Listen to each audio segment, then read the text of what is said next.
Hello guys and welcome to triple I Q. और यहाँ से भाई हम लोग अपने लास्ट वाले सेशन को कंटिन्यू कर रहे हैं। लास्ट वाले सेशन में आपका क्वेश्चन नंबर 65 तक कवर हो गया था। आज के सेशन में हम लोग क्वेश्चन नंबर 66 से लेकर के क्वेश्चन नंबर 82 तक कवर कर लेंगे। सबसे पहला क्वेश्चन देखिए क्या बोल रहा है। आपके पास एक कॉइल है और इस कॉइल का शेप बताया हुआ है। यहाँ पे ये स्क्वायर लूप है भाई, ठीक है, स्क्वायर शेप का है। स्क्वायर शेप कहने का मतलब क्या है, इसका जो ऑल साइड्स होगा वो इक्वल होगा, ओके। और इस तरीके का स्क्वायर शेप बना करके इसमें कितने टर्न्स लपेटे गए हैं, 500 टर्न्स लपेटे गए हैं। तो यहाँ पे n इक्वल टू आपका दिया हुआ है 500 टर्न्स, ओके। आगे बोलता है जो आपका लूप है उसका एक साइड दिया हुआ है, ठीक है। तो यहाँ पे साइड इक्वल टू 10 सेंटीमीटर, तो इसको अगर मीटर में चेंज करेंगे तो 0.1 मीटर हो जाएगा, ओके। अब आगे बोल रहा है ये जो कॉइल है ये मैग्नेटिक फील्ड में रखा हुआ है, लेकिन normal to a magnetic field. Normal means 90 degree, okay. तो मान लेते हैं मैग्नेटिक फील्ड अंदर की तरफ जा रहा है। तो अगर मैं यहाँ पे ऐसे क्रॉस करके दिखा दूं, क्रॉस करके अगर हम यहाँ पे दिखा दें, मींस मैग्नेटिक फील्ड मेरा अंदर है और जब आप कॉइल को इस तरीके से प्लेस करेंगे तो मैग्नेटिक फील्ड के क्या हो जाएगा, ये नॉर्मल हो जाएगा, यानी 90 डिग्री का एंगल बनेगा एक तरीके से। क्लियर हुआ? इस तरीके से आपका मैग्नेटिक फील्ड और कॉइल को रखा गया है।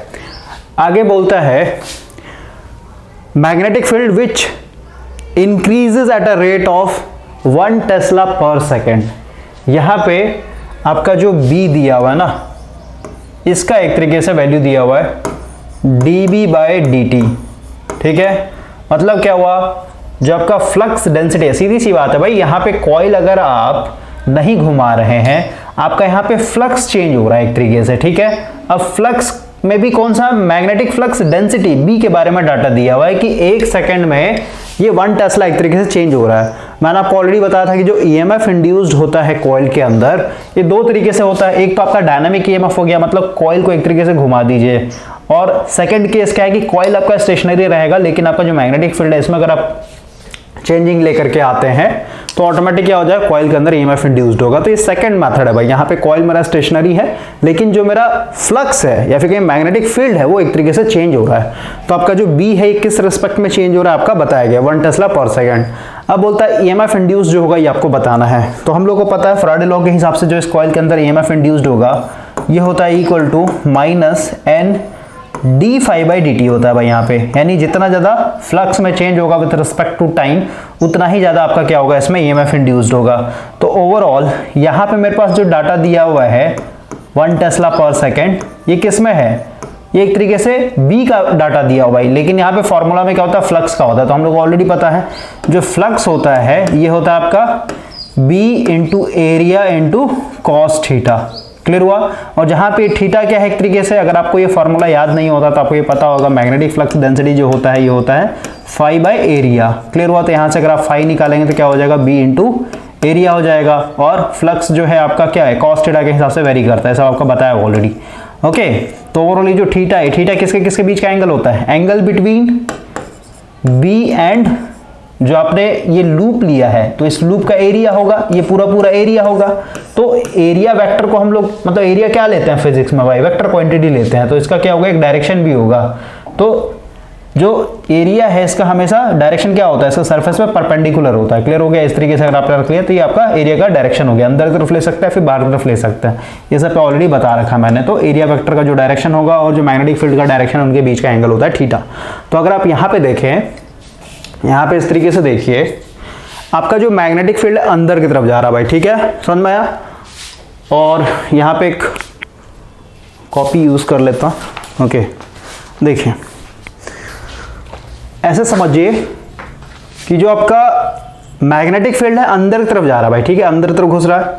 और ये आपका रेक्टेंगुलर, ये स्क्वायर वाला कॉइल है, स्क्वायर लूप वाला कॉइल है। तो सीधी सी बात है, मैग्नेटिक फील्ड भी अंदर की तरफ जा रहा है और ये जो सरफेस एरिया है इसके परपेंडिकुलर कहने मतलब इधर ऐसे, ठीक है, ऐसे अगर मैं ले लूं मतलब जिस डायरेक्शन में आपका मैग्नेटिक फील्ड जा रहा है उसी डायरेक्शन में क्या कर रहा हूं, एक तरीके से एरिया वेक्टर का भी डायरेक्शन ले रहा हूं, तो दोनों क्या हो जाएगा सेम डायरेक्शन में, मींस थीटा इक्वल टू क्या हो जाएगा यहाँ पे 0 डिग्री।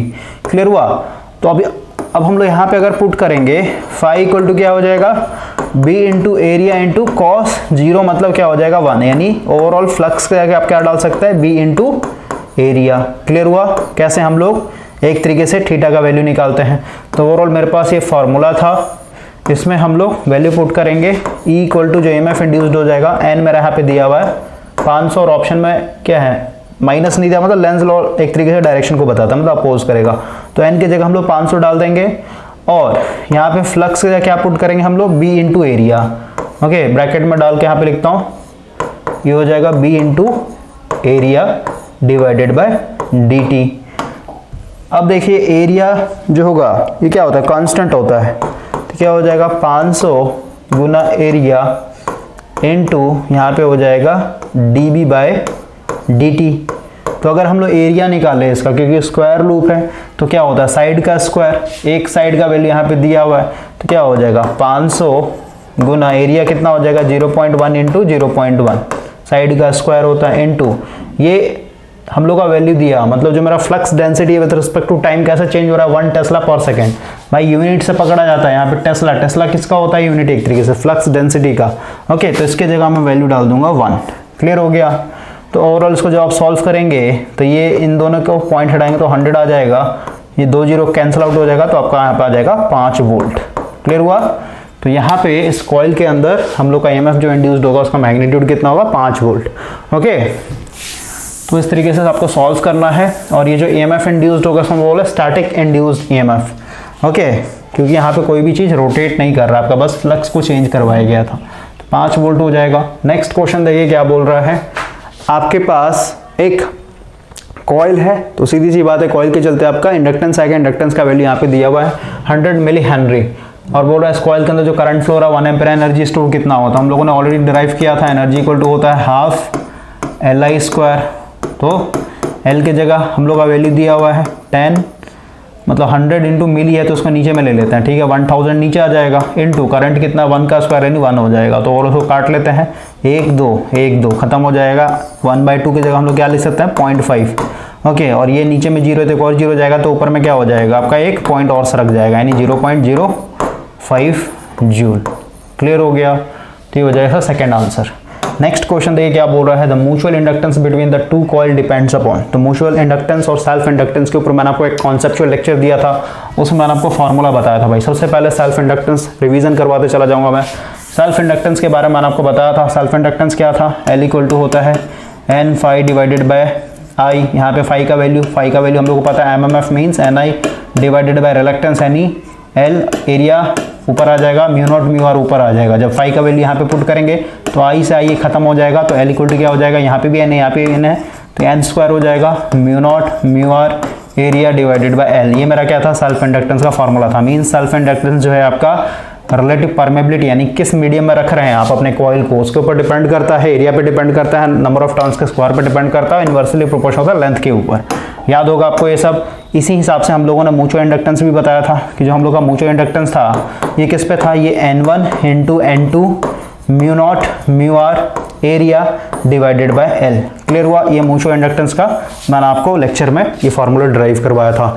तो ओवरऑल देखिए आपका यहाँ पे सबसे पहले तो मीडियम बिटवीन द कॉइल बिल्कुल सही है, क्योंकि ये यहाँ पे रिलेटिव परमेबिलिटी आ रहा है। ओके, तो ये रहेगा ही रहेगा।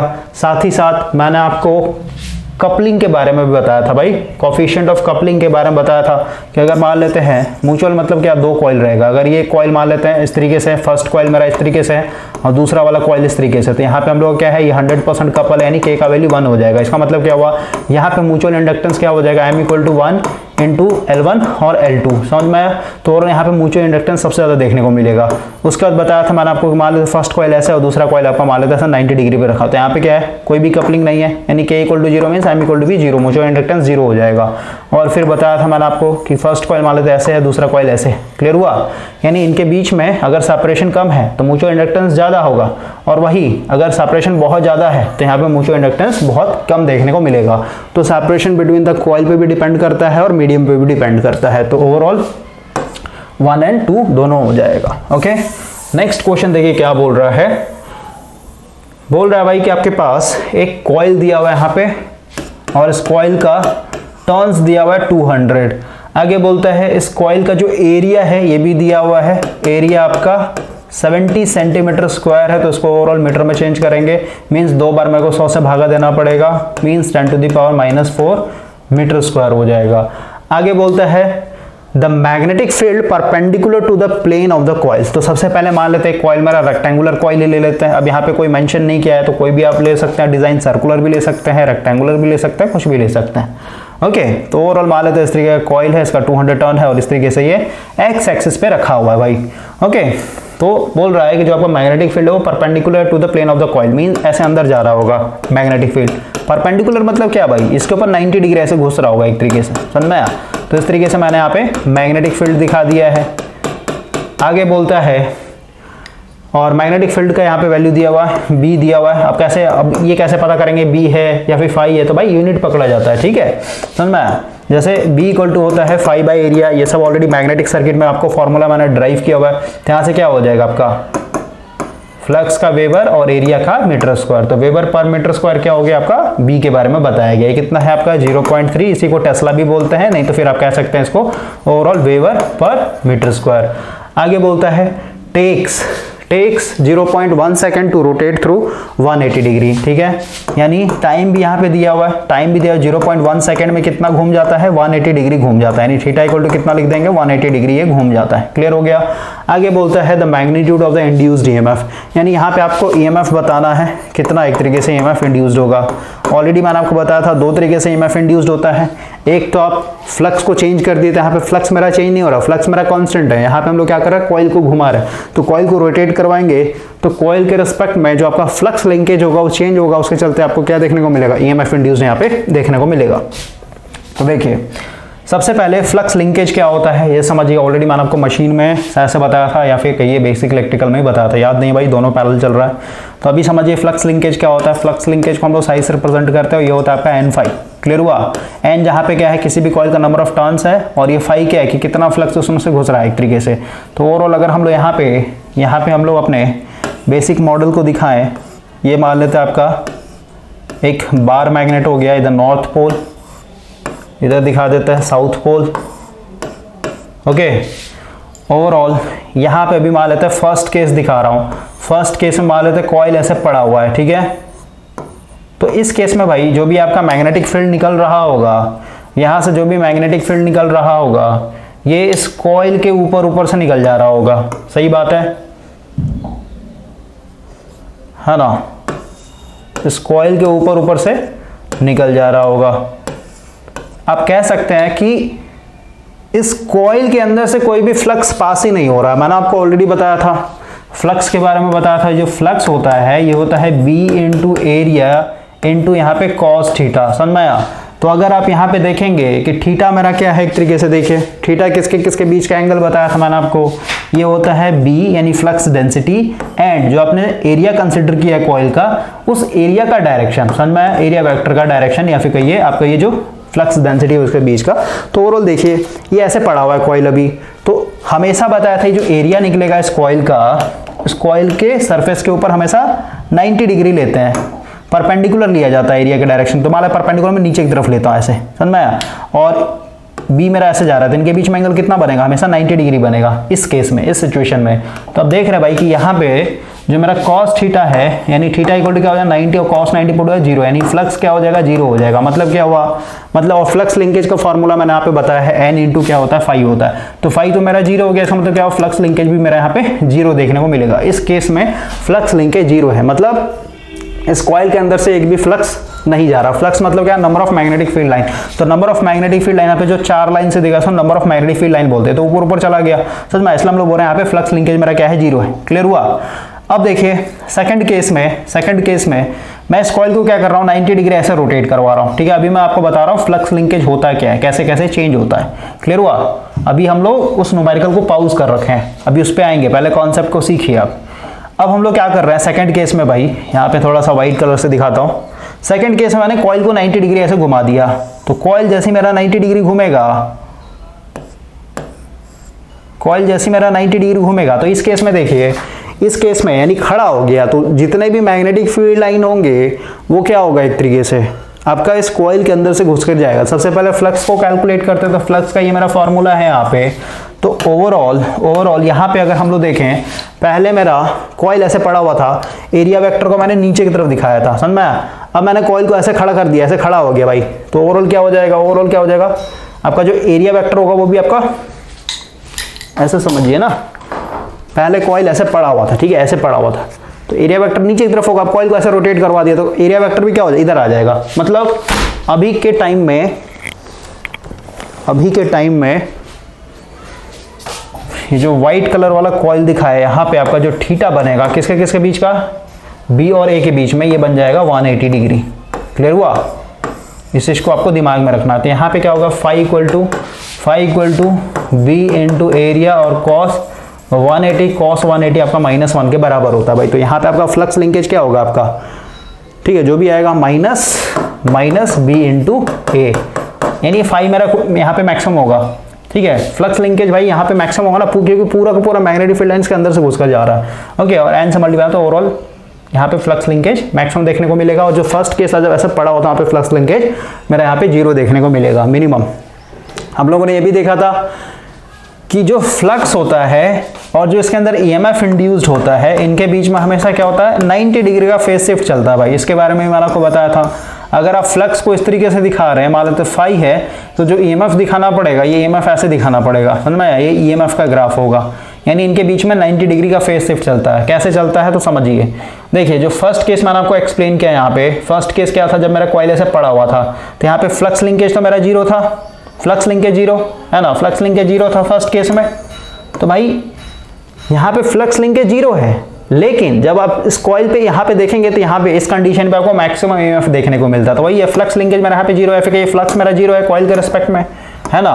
तो ओवरऑल मेरे को ईएमएफ क्या देखने को मिलेगा, यहाँ पे मैक्सिमम देखने को मिलेगा। ओके, और वही जब मेरा फ्लक्स लिंकेज मेरा यहाँ पे जब मैक्सिमम था, यानी खड़ा है कॉइल, अब ये समझ में आया, तो यहाँ पे आपका फ्लक्स लिंकेज मेरा मैक्सिमम है, तो यहाँ पे आपका ईएमएफ एक तरीके से 0 देखने को मिला। जब फ्लक्स मेरा मैक्सिमम था, तो ईएमएफ मेरा यहाँ पे 0 देखने को मिलता है। क्लियर हो गया। फ्लक्स लिंकेज का मतलब क्या होता है, या फिर फ्लक्स लिंकेज को हम लोग कैसे कैलकुलेट करते हैं। अब हम लोग क्वेश्चन के ऊपर आते हैं भाई। तो हम लोगों ने क्वेश्चन को ऑलरेडी यहाँ पे एक्सप्लेन किया हुआ है। ओके, इसको मैं थोड़ा सा मिटा देता हूँ। क्वेश्चन आपको ऑलरेडी यहाँ पे समझाया गया है कि आपके पास एक कॉइल है जिसका 200 टर्न्स है और इसका एरिया भी दिया हुआ है, मैग्नेटिक फील्ड में परपेंडिकुलर रखा हुआ है, ठीक है। अब इस कॉइल को हम लोग घुमा रहे हैं, ठीक है भाई। तो फर्स्ट केस में देखिए, जो ये फर्स्ट केस है, फर्स्ट केस में मेरे को बताइए, फर्स्ट केस में अभी जो इस पर्टिकुलर केस के हिसाब से फ्लक्स लिंकेज क्या होगा, फ्लक्स लिंकेज क्या होगा भाई बताइए। फ्लक्स लिंकेज मेरा यहाँ पे मैक्सिमम देखने को मिलेगा। क्यों? क्योंकि पूरा का पूरा मैग्नेटिक फील्ड देख रहा है अंदर से, इस कॉइल के अंदर से घुस करके जा रहा है, समझ में आया। और जब ये मैग्नेटिक मतलब फ्लक्स लिंकेज यहाँ पे मैक्सिमम है, केस 1 के लिए बता रहा हूँ मैं, इस डायग्राम के लिए बता रहा हूँ, ठीक है। तो यहाँ पे मेरा जो ईएमएफ इंड्यूस्ड होगा, ये मेरा क्या हो जाएगा, 0 वोल्ट, समझ में आया। अभी जस्ट समझाया मैंने आपको। अब देखिए क्या बोल रहा है, या फिर ऐसे समझिए, इसको ऐसे नहीं समझ में आता तो ऐसे समझिए भाई। देखिए यहाँ पे पहले हम लोग लिखते हैं फ्लक्स इक्वल टू क्या होता है, B into area into cos theta. Technical में भाई सब चीज़ समझने वाला होता है, ठीक है। और अगर आप मैथमेटिकली सीखते हैं ना किसी भी चीज़ को, तो आपको और ज़्यादा बेटर तरीके से एक्सप्लेन करता है कॉन्सेप्ट को। थोड़ा सा ब्राइटनेस देख लेते हैं, सही आ रहा है। देखिए ओवरऑल अभी देखिए, अभी एक कॉइल ऐसे पड़ा हुआ है, ठीक है। तो सीधी सी बात है, मैग्नेटिक फील्ड तो अंदर की तरफ जा रहा है, और ये जो कॉइल का जो एरिया होगा, ये मेरा एरिया बनेगा ऐसे, तो इस एरिया के ऊपर परपेंडिकुलर, तो परपेंडिकुलर डायरेक्शन में अंदर की तरफ ही ले रहा हूँ, जिस डायरेक्शन में आपका मैग्नेटिक फील्ड जा रहा है उसी डायरेक्शन में मैंने एरिया को भी दिखाया है, एरिया के डायरेक्शन को भी दिखाया है। तो ओवरऑल क्या हो जाएगा, यहाँ पे जो थीटा होगा, theta means angle between B and area vector, ठीक है, ये क्या हो जाएगा, 0 हो जाएगा, क्योंकि दोनों सेम डायरेक्शन जा रहे थे। यहाँ पे देख रहे हैं फ्लक्स मैक्सिमम देखने को मिला, क्योंकि ये 1 हो जाएगा, समझ में आया। तो बी इंटू एरिया, वही बताया मैंने आपको कि अभी मैक्सिमम देखने को मिला था, यहाँ पे फ्लक्स कितना मिलेगा, एक तरीके से फ्लक्स कितना मिलेगा भाई, बी दिया हुआ आपका 0.3, एरिया आपका दिया हुआ कितना, एरिया कितना दिया हुआ है ये, ठीक है, 70 गुना 10 का पावर -4 मीटर स्क्वायर, ठीक है। अब यहाँ पे देखते हैं इस फर्स्ट केस में फ्लक्स लिंकेज क्या होता है, फ्लक्स लिंकेज क्या होता है, फ्लक्स लिंकेज क्या होता है भाई, flux linkage equal to n∅, समझ में आया। n दिया हुआ आपका ऑलरेडी 200 और ये हो जाएगा फाई का वैल्यू अभी जस्ट हम लोगों ने कैलकुलेट किया यहाँ पे 0.3 इंटू 70 गुना 10 का पावर -4, क्लियर हुआ। ये मेरा हो गया फ्लक्स लिंकेज इस केस का। अब देखिए सेकंड केस में आते हैं हम लोग, केस 2 में। तो मैग्नेटिक फील्ड में तो कोई चेंजिंग नहीं कर रहे हैं, मैग्नेटिक फील्ड मेरा ऐसे कैसी है, हम लोग कॉइल को यहाँ पे घुमा रहे हैं भाई, ठीक है। तो मान लेते हैं अभी जो टाइम है, ये टाइम भी दिया है, ये t इक्वल टू 0 पे था, ठीक है। अब मान लेते हैं t इक्वल टू मैं t1 पे, और t1 कितना है मेरा 0.1 सेकेंड, ठीक है, यानी 0.1 सेकेंड के बाद क्या होगा सिचुएशन, ये कॉइल ऐसे पड़ा हुआ था, ये कॉइल 180 डिग्री फ्लिप हो जाएगा भाई, 180 डिग्री फ्लिप होगा, इसका मतलब क्या, ये ऐसे था तो 180 डिग्री घुमाइएगा तो फिर से कॉइल मेरा ऐसे ही पड़ा हुआ रहेगा, ऐसे ही पड़ा हुआ रहेगा। लेकिन समझिए, इस कॉइल का जो मैंने एरिया वेक्टर का डायरेक्शन लिया अंदर की तरफ दिखाया था मैंने, समझ में, अंदर की तरफ दिखाया था, ऐसे दिखाया था मैंने, ओके, ऐसे था, अंदर की तरफ था। अब इस कॉइल को अगर मैं 180 डिग्री फ्लिप करूं, ऐसे फ्लिप करूं, तो ये एरिया वेक्टर बाहर तरफ आ जाएगा, मतलब इसको क्लॉकवाइज घुमाइए या फिर एंटी क्लॉकवाइज घुमाइए भाई, 180 के बाद आपका ये एरिया का जो डायरेक्शन, एरिया वेक्टर डायरेक्शन जो है बाहर तरफ आ जाएगा। इसको आप ऐसे घुमाइए 180 या फिर कहिए इसको ऐसे घुमाइए, दोनों केस में क्या होगा, 180 घूमने के बाद कॉइल ऐसे आ जाएगा, लेकिन इसका जो एरिया वेक्टर डायरेक्शन वो बाहर आ जाएगा। मतलब क्या हुआ, अब इस केस में आपका फ्लक्स लिंकेज अगर हम लोग देखें, सबसे पहले फ्लक्स देखते हैं क्या होता है आपका, B into area into cos, और यहाँ पे थीटा क्या हो जाएगा, फ्लक्स तो मेरा अंदर तरफ जा रहा है, मैग्नेटिक फील्ड अंदर तरफ जा रहा है, लेकिन एरिया वेक्टर बाहर तरफ आ गया, इसका मतलब क्या, थीटा यहाँ पे कितना हो गया, 180 डिग्री हो गया, क्लियर हुआ। और इसका वैल्यू -1 होता है, ठीक है, तो माइनस आगे आ जाएगा। बी कितना है मेरा 0.3 into 70 into 10 to the power -4, clear हो गया, इतना मेरा फ्लक्स। इसको वेबर लिख देते हैं, यूनिट, ओके, इसका भाई यूनिट लिख लिया कीजिए, वेबर हो जाएगा, वो तो मीटर स्क्वायर एरिया का लिखा है, इतना वेबर हो गया, ये भी वेबर हो गया। अब देखिए हम लोग यहाँ पे फ्लक्स लिंकेज देखते हैं, फ्लक्स लिंकेज क्या हो जाएगा मेरा, n इंटू फाई हो जाएगा, इसका वैल्यू दिया हुआ है 200 और इसका माइनस आगे में लगा तो माइनस आगे ले लेते हैं, और ये इंटू हो जाएगा 0.3 into 70 into 10 to the power -4, okay. तो ओवरऑल अगर हम लोग यहाँ पे EMF इंड्यूस्ड की बात करें, तो जो EMF इंड्यूस्ड होगा, जो EMF इंड्यूस्ड होता है भाई, ये होता है चेंज इन फ्लक्स, ठीक है, चेंज इन फ्लक्स लिंकेज। तो चेंज इन फ्लक्स लिंकेज क्या था, पहले मेरा यहाँ पे कर लीजिए ना, ये ∅2 मान लीजिए, ये ∅1 मान लीजिए, ठीक है। तो फर्स्ट केस में जो ये था मेरा ∅2 और यहाँ पे कर लीजिए ∅1, ठीक है। तो ओवरऑल क्या करेंगे, बड़े में से छोटे को हटाते हैं भाई, ठीक है। तो यहाँ पे हो जाएगा N2 इंटू, या फिर कहिए ऐसे, फ्लक्स लिंकेज, इस तरीके से हम लोग लिखते हैं भाई, ठीक है, बेसिक पढ़ा होगा आपने, तो यहाँ पे दिक्कत नहीं आ रहा होगा।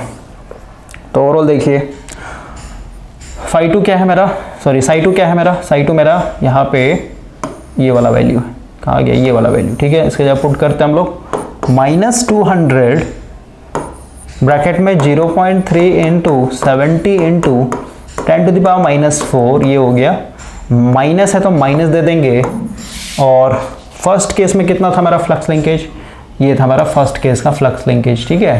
तो इसको हम लोग पुट करेंगे, ये हो जाएगा 200 into 0.3 into 70 into 10 to the power -4, clear हुआ।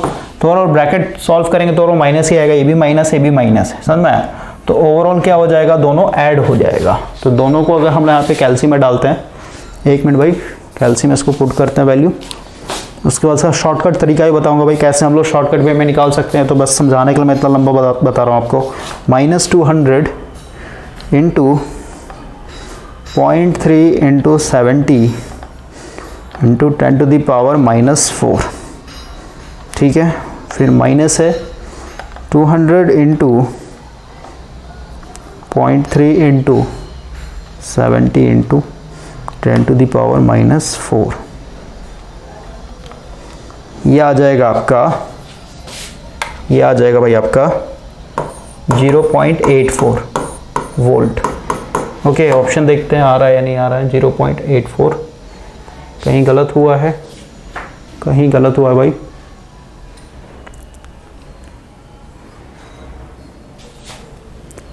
ओके ओके, देखिए कहाँ गलत हुआ है। यहाँ पे हम लोगों ने फार्मूला में गलत कर दिया है। सब चीज़ सही है, सब चीज़ सही है। देखिए इसका फार्मूला मैं आपको दिखाता हूँ। फ्लक्स लिंकेज क्या होता है, इसको टी से भागा देना पड़ेगा भाई, ठीक है। ये आपका फ्लक्स लिंकेज होता है, ओके, N5। और जो EMF इंड्यूस्ड होता है, फ्लक्स में चेंज हो रहा है विथ रिस्पेक्ट टू टाइम। तो टाइम हम लोगों ने वहाँ पे मेंशन नहीं किया ना, समझ में आया। ये था आपका N∅2 मीन्स सेकेंड केस का flux linkage minus first case का फ्लक्स लिंकेज डिवाइडेड बाय यहाँ पे टाइम करना पड़ेगा, ठीक है। तो यहाँ पे आ रहा है, इसको पूरा पूरा टी से भागा देना पड़ेगा, ओके। टी, तो टी मेरा कितना था, तो ऊपर वाला वैल्यू आ गया। टी कितना था मेरा, टी था मेरा ये 0.1 सेकेंड, ठीक है। 0.1 सेकेंड से इसको डिवाइड कर देंगे तो ओवरऑल आपका आ जाएगा आंसर 8.4 वोल्ट। और माइनस क्यों आ रहा है, क्योंकि ये डायरेक्शन को बता रहा है भाई ओवरऑल। तो यहाँ पे सिर्फ और सिर्फ मैग्नीट्यूड पूछा है, तो ये हो जाएगा 8.4 वोल्ट, ओके। अब देखिए इसका शॉर्टकट तरीका बताता हूँ। शॉर्टकट तरीका कैसे निकालते हैं, तो फर्स्ट केस में, केस 1 में आपको यहाँ पे थीटा इक्वल टू 0 पता चल गया, तो ओवरऑल क्या हो जाएगा, जो फ्लक्स होगा यानी ∅1 होगा, ये क्या हो जाएगा, बी इंटू एरिया हो जाएगा। क्लियर।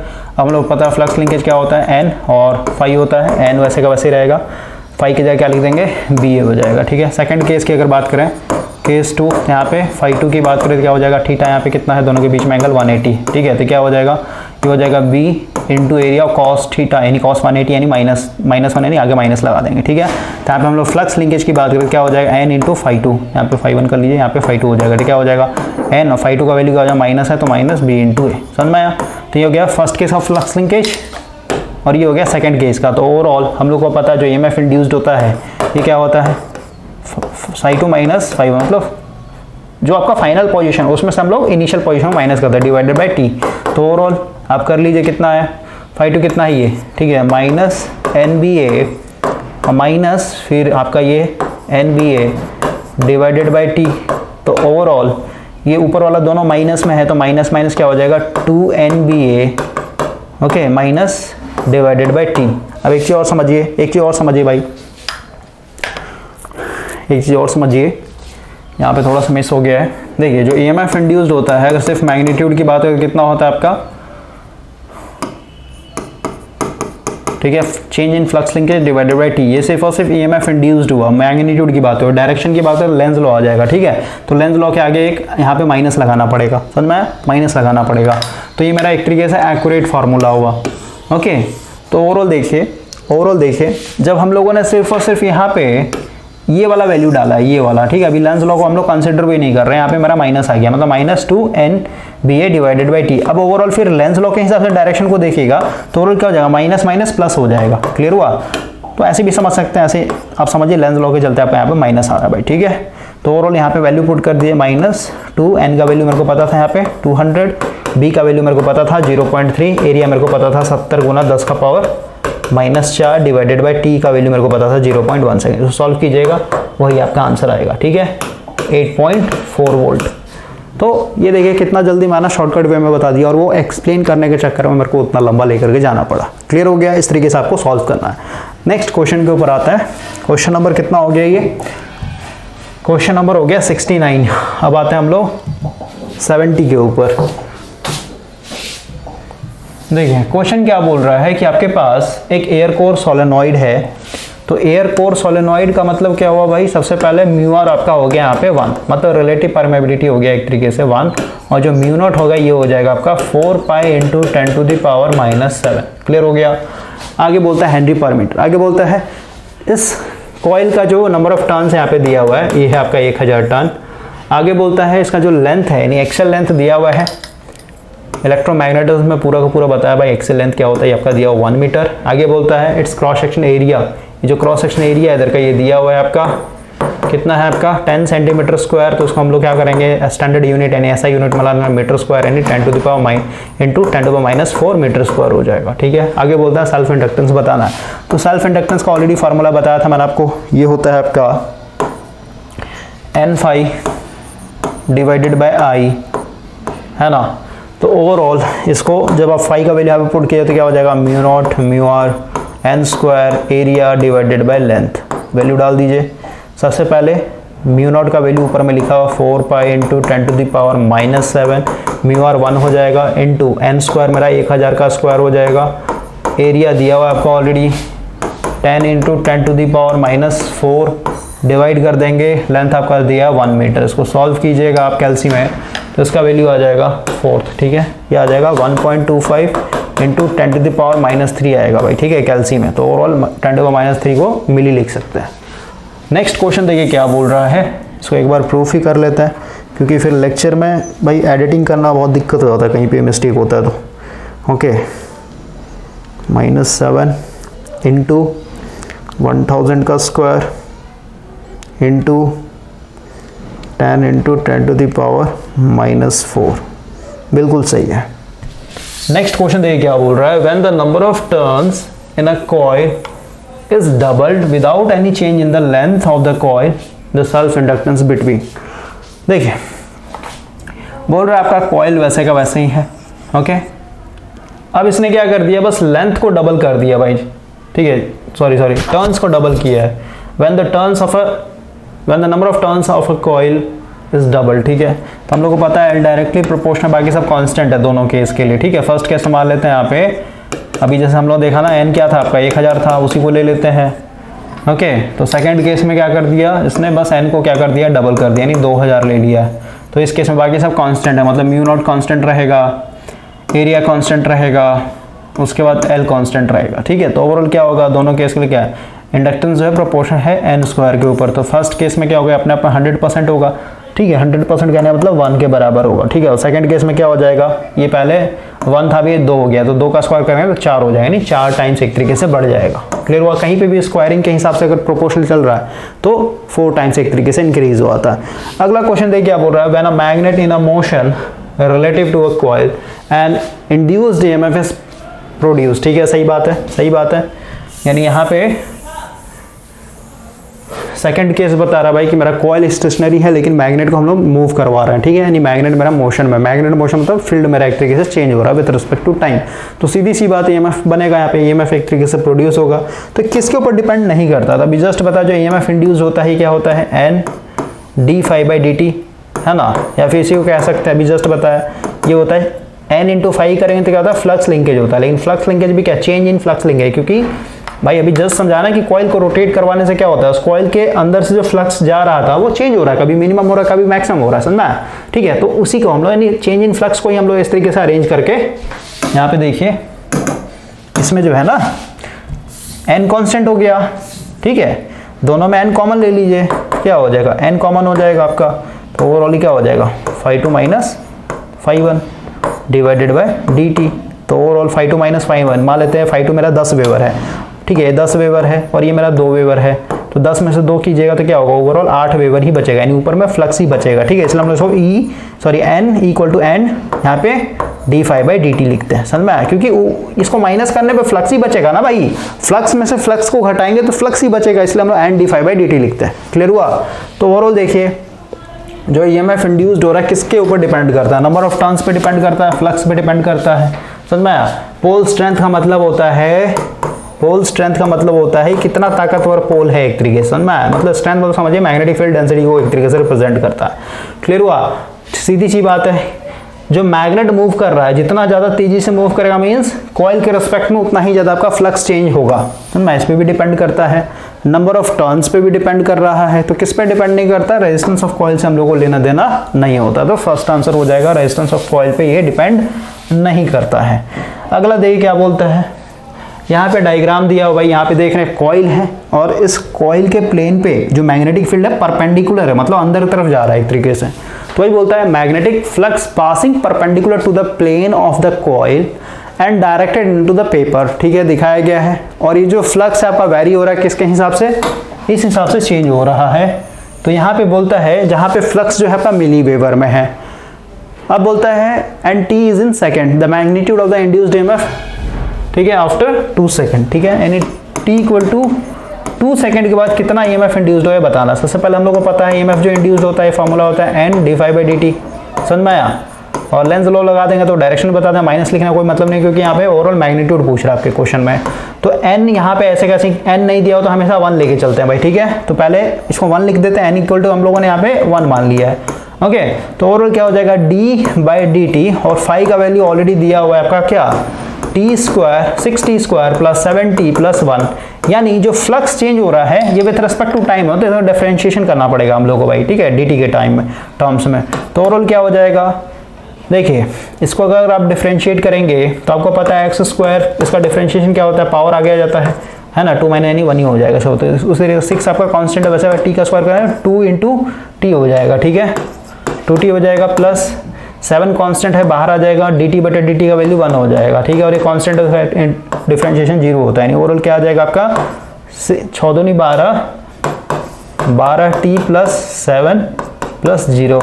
तो ओवरऑल t कितने समय के बाद पूछ रहा है, 2 सेकंड के बाद। यहाँ पे 12 गुना 2 कर देंगे प्लस 7 कर देंगे प्लस 0, कितना आ जाएगा 12 दूनी 24, 24 प्लस 7 करेंगे नहीं 31 वोल्ट, ओके। और क्योंकि मेरा फ्लक्स जो था यहाँ पे मिली में था, फ्लक्स जो था भाई मेरा मिली में चल रहा था ना, कहाँ गया, ये फाई मेरा मिली में था, तो ओवरऑल यहाँ पे वैल्यू भी क्या होगा, वोल्ट भी आपको मिली वोल्ट में मिलेगा।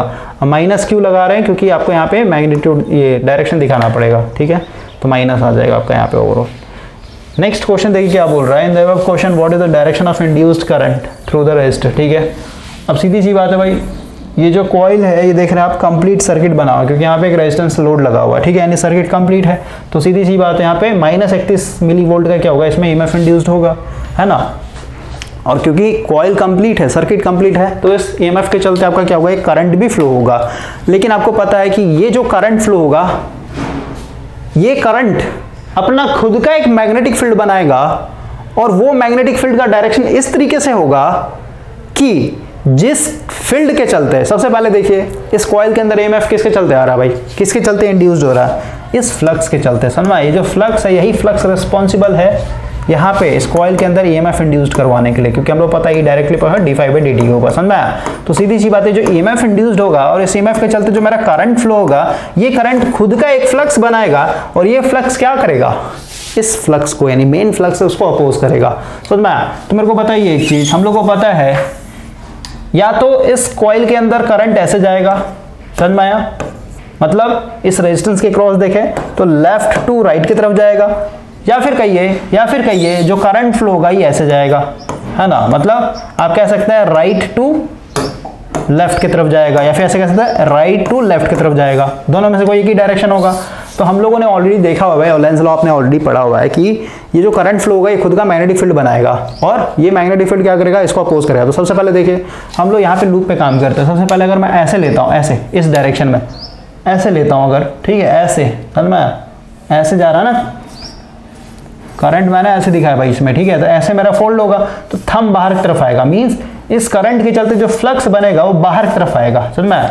और जो मेरा मेन मैग्नेटिक फील्ड है ये अंदर की तरफ जा रहा है, तो सीधी सी बात है, एक मैग्नेटिक फील्ड अंदर तरफ जा रहा है और मेरा वाला करंट फ्लो के जो बाहर तरफ, दोनों एक दूसरे को अपोज कर रहा है, और अपोज करना भी चाहिए, है ना। तो करंट मेरा इस तरीके से अगर इसमें फ्लो होगा ऐसे ऐसे ऐसे ऐसे ऐसे, तो यहाँ पे क्या देखने को मिलेगा, रेजिस्टेंस के क्रॉस ये लेफ्ट टू क्या जा रहा है, एक तरीके से राइट की तरफ जा रहा है, क्लियर हुआ। तो इसका आंसर क्या हो जाएगा, left to right, okay, left to right. अगर वही आप इसमें करंट ऐसे दिखा देते हैं, ऐसे इस डायरेक्शन में, तो राइट हैंड को ऐसे करते तो फ्लक्स क्या होता है, अंदर तो दोनों ऐड हो जाता, तो ऐसे नहीं होता भाई। लेंस लॉ आपको क्या बताता है कि हमेशा अपोज करेगा।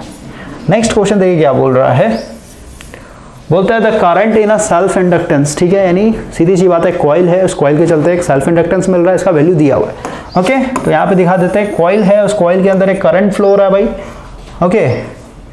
सबसे पहले समझिए इस कॉइल का एल दिया हुआ आपका कितना, 40 मिली हेनरी, यानी 10⁻³ हेनरी हो गया, ठीक है। इसके अंदर एक करंट फ्लो हो रहा है। अब बोलता है the current in a self inductance is to be increased uniformly, यानी करंट क्या हो रहा है, बढ़ रहा है धीरे धीरे, कितने से कितने, 1 एम्पियर से 11 एम्पियर कितने समय में? 4 मिली सेकेंड में। 4 मिली सेकेंड मतलब क्या हो गया? ये हो जाएगा 4 गुना 10 का पावर माइनस 3 सेकेंड में आपका जो करंट चेंज हो रहा है कितने से कितने? From 1 ampere to 11 ampere. समझ में आया? तो हम लोग को यहाँ पे क्या पूछ रहा है? The induced EMF. तो यहाँ पे जो ईएमएफ इंड्यूस्ड होगा इस इंडक्टर के क्रॉस, जो ईएमएफ इंड्यूस्ड हम लोग को पता है प्रोपोर्शनल होता है किसके ऊपर? di/dt के ऊपर। उस प्रोपोर्शनल सिंबल को हटाएंगे तो कांस्टेंट आता है जिसको हम लोग L बोलते हैं भाई, ठीक है। तो ये di/dt हो जाएगा। ऐसे कह सकते हैं कि जो ईएमएफ इंड्यूस्ड होगा इस कॉइल के क्रॉस ये होगा प्रोपोर्शनल टू di/dt, यानी जितना ज़्यादा करंट में चेंज होगा उतना ज़्यादा ईएमएफ इंड्यूस्ड होगा। इस प्रोपोर्शनल को हटाता है तो यहाँ पे कांस्टेंट L आता है। क्लियर हुआ? और जो ईएमएफ इंड्यूस्ड होगा ये क्या होगा? माइनस लगेगा लेंज लॉ के हिसाब से। तो ओवरऑल देखिए हम लोग का यहाँ पे अगेन चेंज इन करंट डालना पड़ेगा, जैसे मैंने ये फॉर्मूला भी डिराइव करवाया था ना, एन d∅/dt। यहाँ पे ओवरऑल क्या था? फ्लक्स में चेंजिंग था एक तरीके से। समझना? यहाँ पे क्या होता है? करंट में चेंजिंग। तो करंट में चेंजिंग क्या होगा? I2 माइनस I1 करेंगे, यानी यहाँ पे लिखेंगे चेंज इन करंट। क्या हो जाएगा? I2 माइनस I1 होता है भाई, ठीक है। हायर वॉल्यूम से बड़े छोटे वाले तो कितना? 11 माइनस 1 करें तो ओवरऑल क्या हो जाएगा? 10 एम्पियर हो जाएगा, ठीक है। तो ओवरऑल यहाँ पे पुट करेंगे, L का वैल्यू ऑलरेडी दिया हुआ है 40 गुना 10 का पावर माइनस 3, और करंट कितना है आपका? 10, और टाइम कितने में हो जा रहा है? ये 4 गुना 10 का पावर माइनस 3 सेकेंड में, ठीक है। तो ये कट जाएगा, ये भी कट जाएगा, ये 10 बार में कट जाएगा, तो ओवरऑल कितना आ जाएगा? 100 वोल्ट। क्लियर हुआ? तो इसका आ जाएगा आंसर 100 वोल्ट। आते हैं आगे 76 पे आते हैं। अब ये सब भाई बच्चा वाला क्वेश्चन है यार, आप लोग को एक्सप्लेन करने के चक्कर में इतना लंबा लंबा लेक्चर जाता है, ठीक है। नहीं तो फिर ये 5 मिनट में पूरा पूरा सॉल्व हो जाएगा। नेक्स्ट क्वेश्चन देखिए क्या बोल रहा है। A metallic ring is attached to the wall of a room. सबसे पहले समझिए, आगे बोलता है when the north pole of a magnet is brought near the ring the induced current in the ring. सबसे पहले समझिए भाई, लेंज लॉ आपको समझाता हूँ, ऑलरेडी मैंने आपको बता रखा है। मान लेते हैं मेरे पास ये एक कोर है, ठीक है, और ये कोर मान लेते भाई खोखला है, हॉलो है। मैंने क्या किया है? मैंने एक हॉलो आयरन का पाइप लिया। हॉलो मतलब खोखला, ठीक है, अंदर से खोखला एक तरीके से। समझ में आया? तो इसके ऊपर मैंने इस तरीके से वाइंडिंग कर दिया है, और यहाँ पे एक एलईडी लगा दिया है, ठीक है, एक छोटा सा एलईडी बल्ब लगा दिया भाई, या फिर कहीं आप गैल्वेनोमीटर भी लगा सकते हैं। हम लोग बस देखना चाहते हैं इसके अंदर जब करंट फ्लो होगा, मतलब ईएमएफ इंड्यूस्ड होगा तो करंट आएगा, करंट के चलते यहाँ पे क्या होगा? ये एलईडी ग्लो करेगा, या फिर गैल्वेनोमीटर लगाएंगे तो डिफ्लेक्शन देगा, है ना। अब मैं क्या कर रहा हूँ, यहाँ पे मेरे पास एक मान लेते हैं बार मैग्नेट है, ये मेरा साउथ है, ये मेरा नॉर्थ है, और इन दोनों के बीच में भी सेपरेशन डिस्टेंस बहुत ज़्यादा है। मान लेते हैं इनके बीच में भी डिस्टेंस कितना है? 10 मीटर है। ओके, तो इसका मतलब क्या हुआ? इसका मतलब हुआ भाई कि ये जो भी मैग्नेटिक फील्ड बना रहा होगा, ये मैग्नेटिक फील्ड इस कॉइल के साथ लिंक नहीं कर पा रहा होगा, यानी मान लेते हैं यहाँ पे फ्लक्स अभी मेरा क्या है? 0 वेबर है। लेकिन अब मैं क्या कर रहा हूँ, इस मैग्नेटिक मतलब इस मैग्नेट को धीरे धीरे नज़दीक लेकर के जा रहा हूँ। ये मेरा फिक्स्ड है भाई, इसको मैं मूव नहीं करवाऊंगा, ये फिक्स्ड हो चुका है, इसको मैं मूव करवाऊंगा। तो जैसे जैसे आप धीरे धीरे आप इसको आगे की तरफ सरकाएंगे, मीन्स मेरा टाइम चेंज होगा भाई, क्योंकि ये ए पोजीशन पे, ये बी पोजीशन पे है, दोनों के बीच में डिस्टेंस है। तो हम लोग को पता है किसी भी डिस्टेंस को अगर कवर करना है, जैसे मान लेते हैं आप गया से दिल्ली जा रहे हैं, ठीक है, तो सीधी सी बात है ट्रेन से जाएंगे तो आपको 12 घंटा 14 घंटा लगेगा। तो किसी भी डिस्टेंस को कवर करने में समय लगता है भाई, ठीक है। तो अभी हम लोगों ने बोला कि जब ये ए पोजीशन पे था और ये बी पोजीशन पे है, तो अभी मान लेते हैं t = 0 पे अभी मेरा फ्लक्स 0 है। अब मान लेते हैं 1 सेकंड के बाद मान लेते हैं कॉइल यहाँ पहुँच गया, ठीक है, यानी यहाँ पे भी मेरा नॉर्थ पोल पहुँच गया। तो अब क्या हो रहा होगा? यहाँ से फ्लक्स निकल रहा होगा, और ये फ्लक्स कुछ ना कुछ लिंक कर रहा होगा। तो मान लेते हैं फ्लक्स 0.01 वेबर लिंक कर रहा है ना इस कॉइल के साथ, यानी 1 सेकंड के बाद, मतलब यहाँ पे बस कहने का मतलब ये इधर टाइम चेंज हो रहा है, समझ में, और इधर मेरा फ्लक्स में भी चेंजिंग देखने को मिल रहा है। इसके बाद फिर मैंने और इसको नज़दीक किया, मान लेते इसको बी पोजीशन पे लेके आया, है ना, धीरे धीरे इसको सरका रहे हैं। तो उस बेसिस पे क्या है? टाइम मेरा पास हो रहा है, 1 सेकंड 2 सेकंड 3 सेकंड, और टाइम जैसे पास हो रहा है वैसे इसके अंदर क्या हुआ? फ्लक्स लिंकेज मेरा बढ़ते चला जाएगा। क्लियर हुआ? तो आप देख रहे हैं कि यहाँ पे मेरा टाइम के रिस्पेक्ट में क्या हो रहा है? मेरा फ्लक्स चेंज हो रहा है, जैसे जैसे टाइम पास हो रहा है वैसे फ्लक्स भी चेंज हो रहा है इस कॉइल के क्रॉस। तो सीधी सी बात है, इसके अंदर ईएमएफ इंड्यूस्ड होगा, और वो ईएमएफ क्या करेगा? इसके अंदर एक करंट फ्लो करवाएगा, क्योंकि मैंने यहाँ पे सर्किट को कंप्लीट किया हुआ है, और वो करंट का डायरेक्शन इस तरीके से होगा कि उस करंट के चलते जो मैग्नेटिक फील्ड बनेगा ना भाई, वो मैग्नेटिक फील्ड क्या करेगा? इस मैग्नेटिक फील्ड को अपोज करेगा। समझ में? यानी कैसे बनेगा? ऐसे बनेगा, ठीक है, यानी मतलब इसमें करंट का डायरेक्शन ऐसे दिखाना पड़ेगा आपको ऊपर की तरफ। तो ऑटोमेटिक आप राइट हैंड थंब रूल लगाइए, ऐसे चारों फिंगर को करंट के डायरेक्शन में ऐसे कॉल किया तो ये थंब इधर बता रहा है, यानी यहाँ पे यहाँ पे जो मैग्नेटिक फील्ड बनेगा इस करंट के चलते, इंड्यूस्ड करंट के चलते इधर की तरफ बनेगा। समझ में आया भाई? क्योंकि ये नॉर्थ पोल बनेगा साउथ पोल, तभी तो इधर की तरफ ये बनेगा। समझ में आया? इधर से मैग्नेटिक फील्ड निकल रहा है, ऐसे जा रहा है, और ये मैग्नेटिक फील्ड क्या करेगा, इस नॉर्थ पोल वाले मैग्नेटिक फील्ड को अपोज करेगा। इधर भी नॉर्थ इधर भी नॉर्थ, तो दोनों क्या करेगा, एक तरीके से अपोज करेगा एक दूसरे को। ठीक है, और अपोज करना भी चाहिए क्योंकि लेंस लॉ ये बोलता है। क्योंकि भाई इसको ये पसंद नहीं है ना, इस कॉइल को ये पसंद नहीं है कि मेरे अंदर से टाइम के रिस्पेक्ट में फ्लक्स चेंज हो, तो जिसके चलते ये फ्लक्स इसके अंदर बना है, ईएमएफ इंड्यूस्ड बना, उसी को एक तरीके से अपोज करता है। यहाँ पे क्लियर हो गया? ये है आपका लेंस लॉ, इसलिए हम लोग माइनस लगाते हैं। अब देखिए क्वेश्चन क्या बोल रहा है, यही सेम चीज था यहाँ पे भी। क्वेश्चन बोल रहा है कि आपके पास एक वॉल है, तो इस ब्लैक बोर्ड को ही समझिए वॉल है। ठीक है, यहाँ पे मैंने एक रिंग लगाया हुआ अभी। ओके, अब रिंग के लिए मेरे पास यहाँ पे कुछ है नहीं, देखता हूँ, एक मिनट।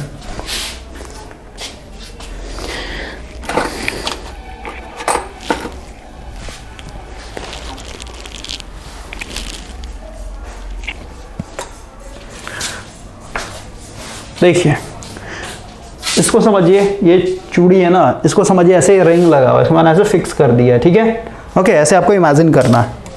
ये हो गया मेरा वॉल में रिंग लगा हुआ है। अब आगे बोलता है when north pole of a magnet is brought near the ring, तो इसको समझिए पेन है, तो भाई सीधी सी बात है, इधर क्या होगा, नॉर्थ पोल होगा, सुनना है, ये साउथ पोल है इसका। तो मैं क्या कर रहा हूँ, इस नॉर्थ पोल को ऐसे लेके जा रहा हूँ। ठीक है, जैसे जैसे धीरे धीरे लेके जाऊंगा, तो वही वाला सिचुएशन है जो लेंस लॉ में बताया कि जैसे जैसे ये जाएगा इसके करीब, ऐसे से क्या होगा, टाइम के रिस्पेक्ट में इस कॉइल मतलब इस रिंग के साथ क्या होगा, मेरा फ्लक्स चेंज होगा। समझ में आया नहीं? यहाँ पे फ्लक्स चेंज होगा। क्लियर हुआ?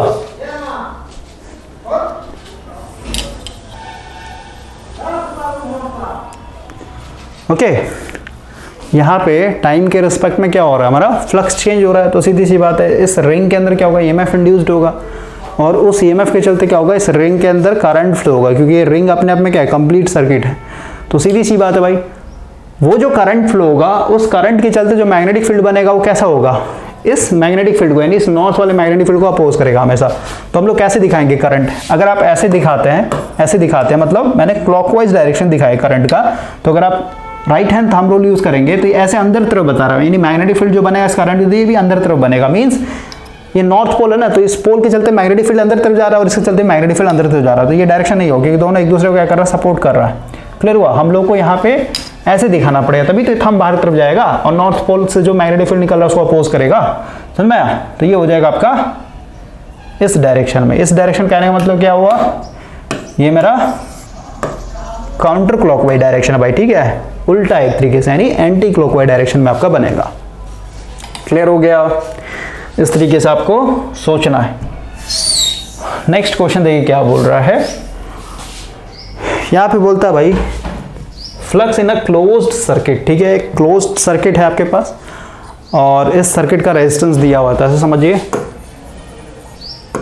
ओके, ये 10 ओम हो गया, ये क्लोज सर्किट है, बोल रहा है इसके क्रॉस, यानी इस सर्किट के क्रॉस फ्लक्स मेरा चेंज हो रहा है विथ रिस्पेक्ट टू टाइम। तो फ्लक्स कैसे चेंज हो रहा है, यहाँ पे दिया हुआ है 6t square minus 5t plus 1। बोलता है what is the magnitude of induced EMF at t equal to 0.25 second. 0.25 को हम लोग क्या लिख सकते हैं, 1/4 लिख सकते हैं। ठीक है, इतने सेकंड के बाद कितना आपका एक तरीके से ईएमएफ इंड्यूस्ड होगा। क्या बोल रहा है, इंड्यूस्ड करंट पूछा भाई, करंट कितना होगा, तो हम लोग को पता है इसके अंदर करंट कितना आएगा, I इक्वल टू V/R होता है। सबसे पहले हम लोग इंड्यूस्ड वोल्टेज दिखाते हैं, फिर इंड्यूस्ड ईएमएफ निकालते हैं, क्योंकि ईएमएफ बनेगा इसके अंदर तभी करंट फ्लो होगा।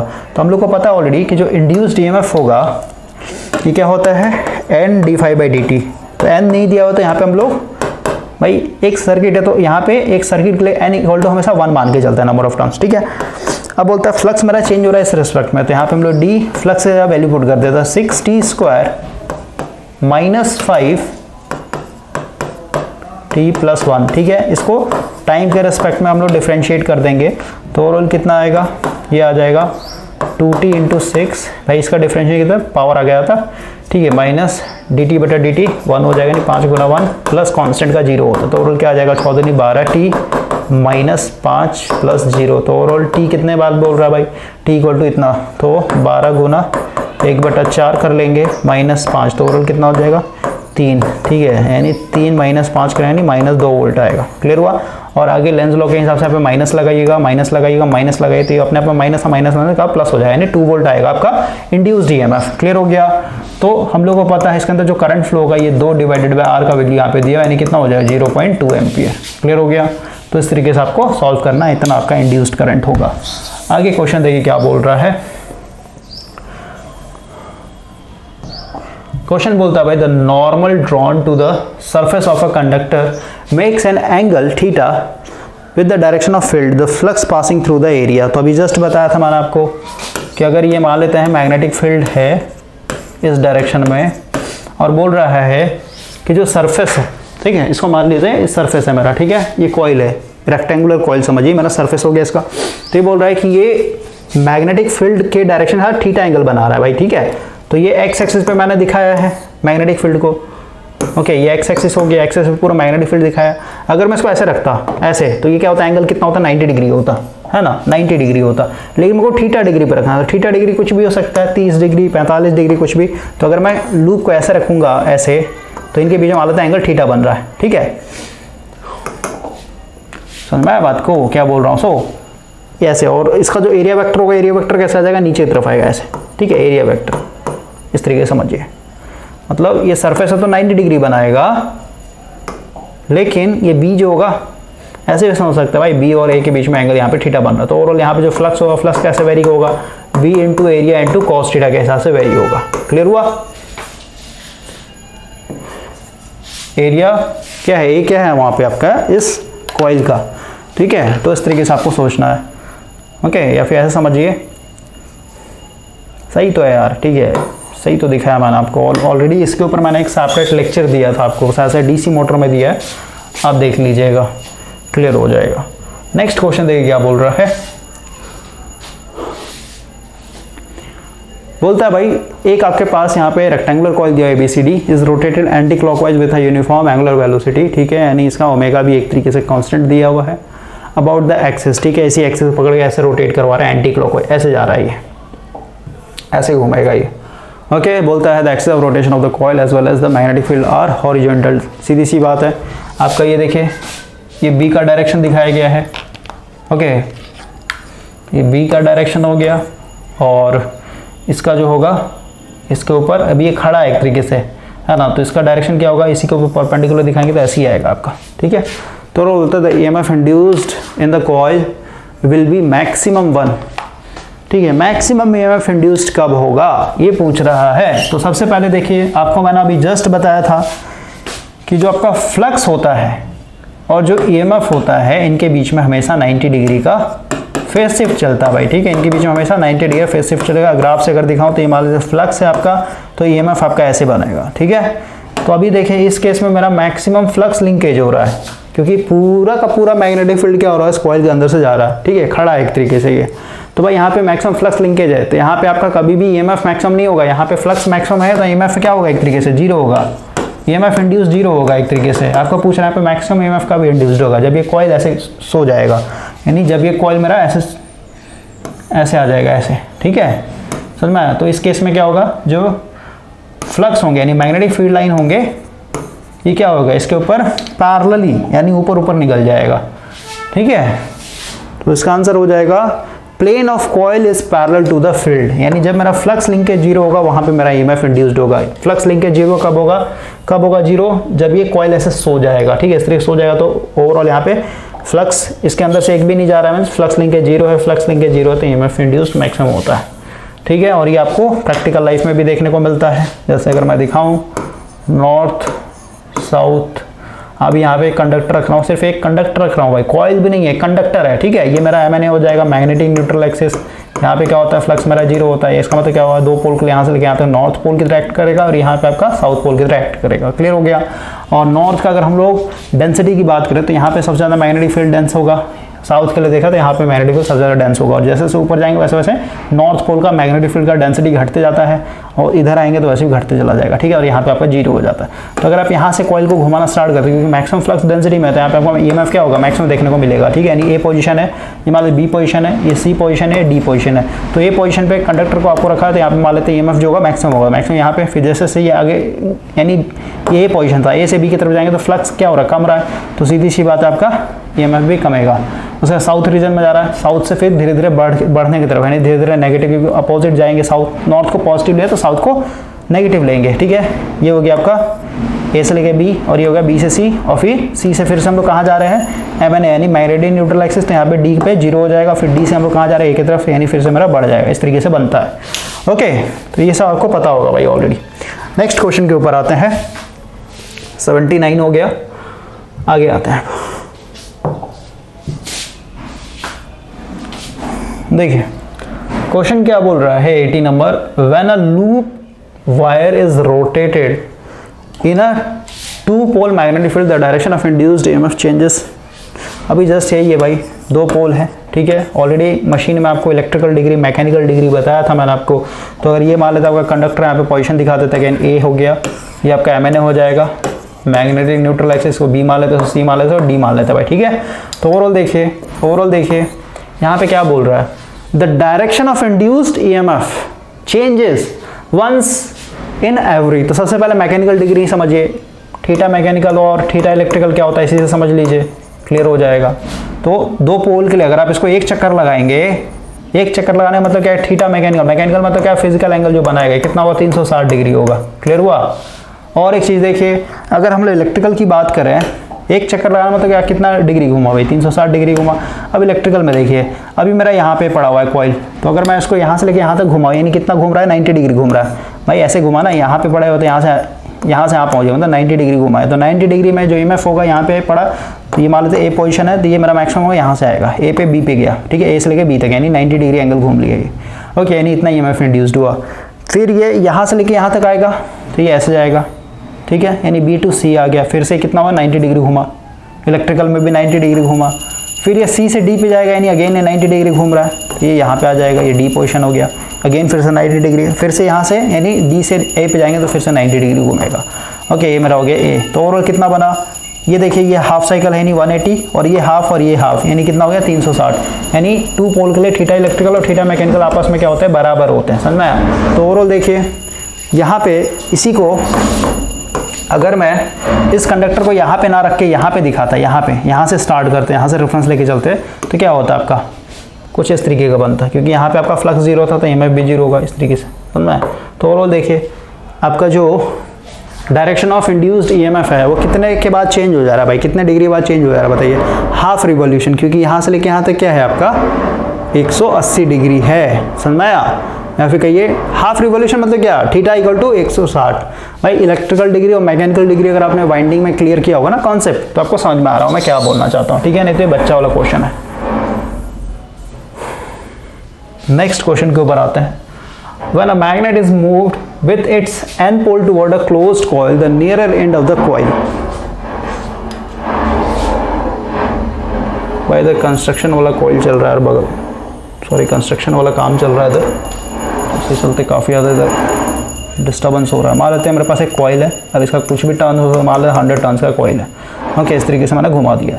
अब क्या बोल रहा है, जब हम लोग नॉर्थ पोल को इसके करीब लेके जाएंगे, तो वही वाला केस है, इसको ऐसे दिखा देते हैं, ओके, ये मेरे पास सोलेनॉइड है, इसके ऊपर मैंने इस तरीके से 100 टर्न्स लपेट दिए, ओके, इसको मैंने क्लोज कर दिया सर्किट।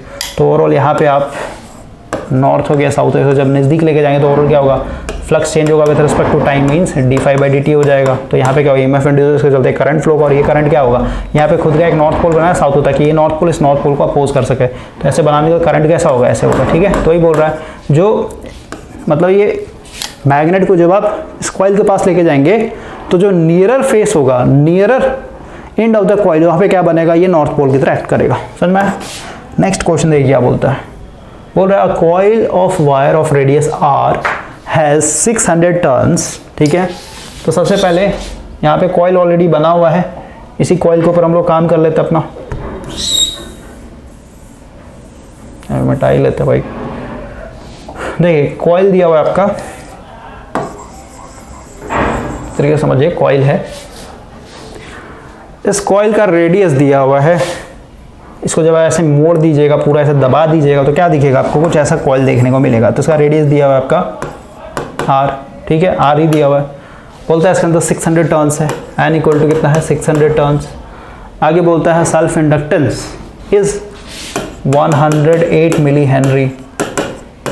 आगे बोलता है self inductance of a similar coil, मतलब सेम कॉइल रहेगा, ठीक है, सेम कॉइल रहेगा, आर भी सेम रहेगा, मटेरियल भी सेम रहेगा। अगर यहाँ पे कॉपर है तो यहाँ पे भी कॉपर है, अगर ये एयर में रखा हो तो यहाँ पे दूसरे कॉइल को भी एयर में ही रखेंगे, ठीक है। बोलता है self inductance of a similar coil, अगर हम लोग बस यहाँ पे नंबर ऑफ टर्न्स को क्या कर दे रहे हैं 500 टर्न्स कर दे रहे हैं, ठीक है। फर्स्ट केस में मेरा कितना था 600, सेकंड केस में कितना है 500। तो यहाँ पे आप बताना सेल्फ इंडक्टेंस क्या होगा। तो हम लोग को पता है सेल्फ इंडक्टेंस जो होता है इक्वल टू हम लोग को पता है mu naught mu R N square area divided by L, है ना। तो ओवरऑल देखिए भाई एरिया कांस्टेंट हो जाएगा दोनों केस के लिए। फर्स्ट केस के लिए मानते हैं L1 है और सेकंड केस के लिए L2 है, तो ये भी क्या हो जाएगा म्यू नॉट म्यू आर, ये हो जाएगा यहाँ पे N1 कर लेते हैं, यहाँ पे N2 कर लेते हैं, इसका square into area divided by L. तो देखिए यहाँ पे रेडियस सेम है, सेकंड केस में बोला रेडियस सेम है तो कांस्टेंट हो जाएगा। ये अगर एयर में रखा हो तो ये भी आपका एयर में यानी ये भी कांस्टेंट हो जाएगा। क्लियर हुआ? हेलो हेलो हेलो, हाँ जी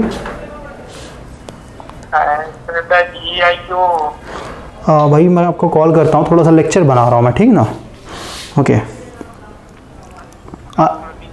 हाँ अभी लेक्चर बना रहा हूँ, आधे घंटे में कॉल करता हूँ आपको। ओके थोड़ा सा वेट कर लीजिए। ओके ओके ओके जी। तो ओवरऑल देखिए भाई सब चीज़ कांस्टेंट हो जाएगा। तो आप देखेंगे कि दोनों केस में सिर्फ और सिर्फ जो L1 होगा प्रोपोर्शनल होगा N1 के स्क्वायर के ऊपर और L2 जो होगा ये भी प्रोपोर्शनल होगा N2 के स्क्वायर के ऊपर, समझ में आया। तो दोनों का अगर हम यहाँ पे कंपेयरिंग कर लें, दोनों में अगर कंपेयरिंग कर ले तो L1 डिवाइडेड बाय L2 मतलब रेशियो ले रहा है, ये क्या हो जाएगा N1 square divided by N2 square हो जाएगा। तो यहाँ से मेरे को क्या चाहिए L2 का वैल्यू चाहिए, ठीक है। तो L2 इक्वल टू क्या हो जाएगा बताइए, ये हो जाएगा L1 इंटू N2 का स्क्वायर डिवाइडेड बाय N1 का स्क्वायर। तो ओवरऑल हम लोग को पता है L1 का वैल्यू दिया हुआ था क्वेश्चन में, कितना था आपका ये था 108 मिली हेनरी आई थिंक, हाँ सही है। 108 milli means 10 to the power -3 into N2 का वैल्यू दिया था कितना था, N2 500 टर्न्स था, 500 गुना 500 कर लेंगे। और N1 कितना था भाई, N1 कितना था, N1 था मेरा 600 यानी 600 गुना 600 कर लेंगे। और ये 10 का पावर -3 है तो इधर आपका नीचे में 1000 आ जाएगा, इसको 1000 कर लेते हैं, 1 2 3, ठीक है ख़त्म हो गया। उसको 1 1 इसको, ठीक है ये नहीं जाएगा तो इससे हो गया, यानी ऊपर 3 4 और 4 0 ऊपर से, ठीक है। इसको जब सॉल्व करेंगे तो ओवरऑल देखिए ये जो 3 0 है ना नीचे ऊपर लेके जाएंगे तो मिल ही आ जाएगा, यहाँ पे 10 का पावर -3 आ जाएगा, ठीक है। तो ओवरऑल क्या बचेगा 108 गुना 5 गुना 5 यानी 25 हो जाएगा डिवाइडेड बाय 6 is 36 और ये हो जाएगा 10 टू द -3। इसको जब सॉल्व कीजिएगा ओवरऑल तो आपका आंसर आ जाएगा, डायरेक्ट आंसर बता दे रहा हूँ भाई। और क्योंकि नंबर ऑफ टर्न्स कम हो गया है तो ओवरऑल क्या हो जाएगा आपका, पहले 600 था 500 है तो ओवरऑल क्या हो जाएगा इंडक्टेंस भी आपका घट जाएगा, ठीक है। तो सेकंड आंसर हो जाएगा 75 देता है आपका। ओके इसको सॉल्व कर लीजिएगा, आपका आंसर आ जाएगा। तो इस तरीके से आपको यहाँ पे सॉल्व करना होता है। और ये रेशियो के लेते हैं, यहाँ पे रेशियो कैसे ले लिया तो ऐसे नहीं समझ में आता है, तो यहाँ पे कंपेयरिंग कर लेंगे यूनिटी मेथड लगा करके कि जब मेरा N1 स्क्वायर था तो इंडक्टेंस मेरा L1 था, मतलब यहाँ पे लिखता हूँ जब मेरा 600 गुना 600 था, इतना टर्न्स था, तो L1 मेरा कितना था 108 मिली हेनरी मीन्स 10 का पावर -3 था। क्लियर हुआ? तो अगर मैं 1 गुना 1 पे बात करूं, मतलब अगर 1 टन का होता तो मेरा कितना होता 108 गुना 10 का पावर -3 डिवाइडेड बाय क्या हो जाता 600 गुना 600 करते हैं, समझ में आया। तो ओवरऑल मेरे को यहाँ पे 500 गुना 500 पे चाहिए भाई, ठीक है। 500 गुना 500 पे तो यहाँ पे मल्टीप्लाई हो जाएगा, तो वही तो आया था हम लोग का। तो आपको समझ में आया रेशियो लेने का क्या मतलब होता है, यही आता है, यूनिटी मेथड को ही यहाँ पे शॉर्टकट में बताया हुआ होता है। तो 82 तक कंप्लीट हो गया है। नेक्स्ट सेशन में भाई आगे कवर करेंगे, 82 से 100 तक कवर करने का कोशिश करेंगे। ओके।